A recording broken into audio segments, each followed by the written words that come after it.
হাড়ের দুর্বলতা, দাঁতের দুর্বলতা কিংবা মাংসপেশির খিঁচুনি এগুলোর একটি বড় কারণ হতে পারে ক্যালসিয়ামের অভাব।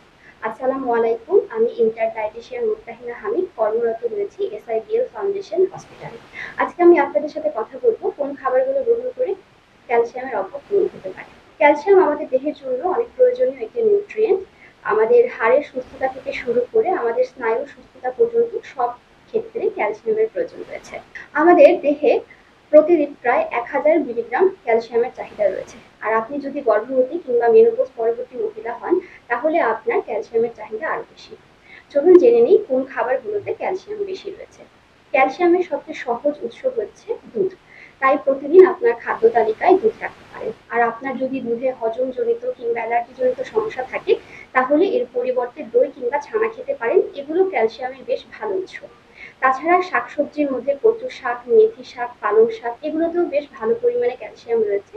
তবে এগুলো অবশ্যই রান্না করে খেতে হবে, কারণ কাঁচা শাকে প্রচুর পরিমাণে অ্যান্টিনিউট্রিয়েন্টস থাকে যা ক্যালসিয়ামের পরিশোষণে বাধা দিতে পারে। তাছাড়া আমরা সবাই সুপারফুড হিসেবে মোরিঙ্গা লিভস কিংবা সজনে পাতাকে চিনে থাকি। 100 গ্রাম রান্না করা সজনে পাতায় প্রায় 300 থেকে 400 মিলিগ্রাম ক্যালসিয়াম থাকে, যেটা আমরা প্রতিদিনের খাদ্য তালিকা অন্তর্ভুক্ত করতে পারি।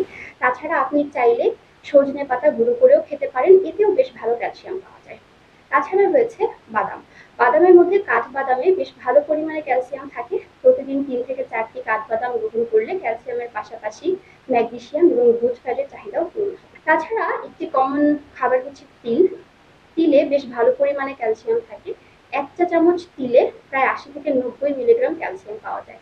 তাই আপনার প্রতিদিনের রান্নায় অল্প পরিমাণে তিল আপনি যোগ করতে পারেন। তাছাড়া শুধুমাত্র ক্যালসিয়াম জাতীয় খাবার গ্রহণ করলে সবসময় যথেষ্ট হয় না। ক্যালসিয়াম পরিশোষণের জন্য আমাদের ভিটামিন ডি দরকার। আমরা জানি ভিটামিন ডি আমাদের বডিতে ন্যাচারালি তৈরি হয়, তাই প্রতিদিন সূর্যের আলোতে 10 থেকে 15 মিনিট থাকলে ভিটামিন ডি এর চাহিদা পূরণ হতে পারে। এবং এর পাশাপাশি আমরা ডিমের কুসুম এবং ছোট মাছ খেতে পারি। এতে করে আমাদের ভিটামিন ডি এর চাহিদা পূরণ হবে। তাছাড়া এই যে ছোট মাছের কথা বললাম, কাঁটা সহ যেসব মাছ খাওয়া যায়, সেই সব মাছ এবং শুটকি মাছ যেমন লইট্টা মাছ, ছুরি মাছ, এসব শুটকি এবং মাছও প্রচুর পরিমাণে ক্যালসিয়াম থাকে। তাছাড়া অতিরিক্ত চা কফি গ্রহণ করলে কিংবা অতিরিক্ত লবণ গ্রহণ করলে দেহ থেকে ক্যালসিয়াম বের হয়ে যায়। তাই ক্যালসিয়ামকে শরীরে ধরে রাখতে হলে অবশ্যই চা কফি এবং অতিরিক্ত লবণ পরিহার করতে হবে।